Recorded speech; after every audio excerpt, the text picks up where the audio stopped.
بسم الله الرحمن الرحيم.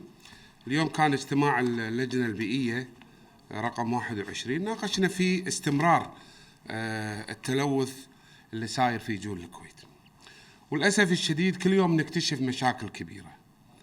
الأبرز عندما تخاطب الهيئة العامة للبيئة مجلس الوزراء وتقول له في شاطئين يا أهل الكويت لا تسبحون فيه، فحيحيل وشويخ، ومع ذلك إلى الآن مواطنين ومقيمين يسبحون في هذه الشواطئ مخالفين لرأي الهيئة العامة للبيئة، ولا يتخذ مجلس الوزراء قراراً بإيقاف استخدام هذه الشواطئ، والمواطنين وأطفالنا والمقيمين يروحون هناك يتأثرون إلى تلوث بيولوجي بسبب مكبات الصرف الصحي المتكررة في جول الكويت، في عند الكوت، مجمع الكوت في فحيحيل. لسنين طويلة يتم ربط الصرف الصحي بمجرور الأمطار، وبعدين نقول ليش عندنا تلوث.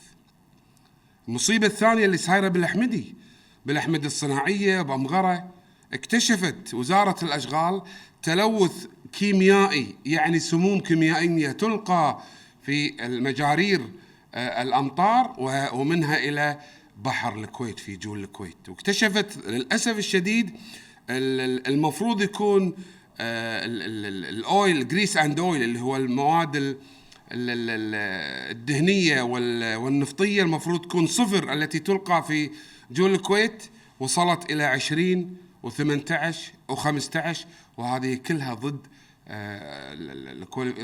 الستاندرد أو المقاييس اللي مفروض نتعامل فيها في الصرف الصحي. وعليه ما راح أطولها، أنا كان لي تصريح من تقريبا أسبوعين، ويوم 29 سندعو رئيس مجلس الوزراء بصفة رئيس المجلس الأعلى للبيئة، أو إذا كان في تفويض من النائب الأول وهو رئيس المجلس الأعلى للبيئة، حتى نرى كيف ننقذ جول الكويت. لما أقول جول الكويت ما أتكلم بس على حياة بحرية مهمة، أتكلم على صحة مباشرة. الآن لا يجوز استخدام شواطئ الكويت بناء على رأي الهيئة العامة للبيئة، ولم تحرك الحكومة ساكنا، ولم يحرك مجلس الوزراء هذا الأمر، ويمنع مرتادي البحر من السباحة. إذن مسؤوليتنا أن ننقذ جول الكويت، هذا المحضن الخامس في العالم اللي إنقاذه أنا أعتقد هو مشروع وطني، لأن ليس فقط نستخدمه كسباحة، وهذا وايد مهم.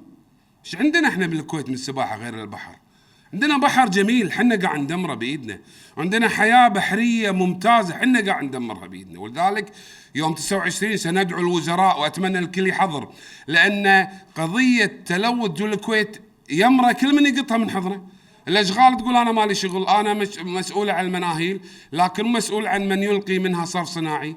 ولذلك وزير المالية نحتاج تعزيزات مالية، وجودك مهم. وزير النفط، وزير الكهرباء، مدير عام الهيئة العامة للبيئة، ووزير الأشغال، هذول كلهم مجتمعين في وجود رئيس مجلس الوزراء أو النائب الأول، نقعد ونضع النقاط على الحروف لإنقاذ جول الكويت من التلوث، فهي مسؤوليتنا جميعا. اجتماعنا يوم 29/9 أعتقد يصادف يوم الأربعاء، سأوجه دعوات عن طريق المجلس بإذن الله إلى الأخوة في الوزراء لمحاسبة المتسبب وإنقاذ جول الكويت من التلوث اللي الحكومة مسؤولة عنه، واللي مجلس الوزراء لم يستجيب لنداءات الهيئة العامة للبيئة. وشكرا.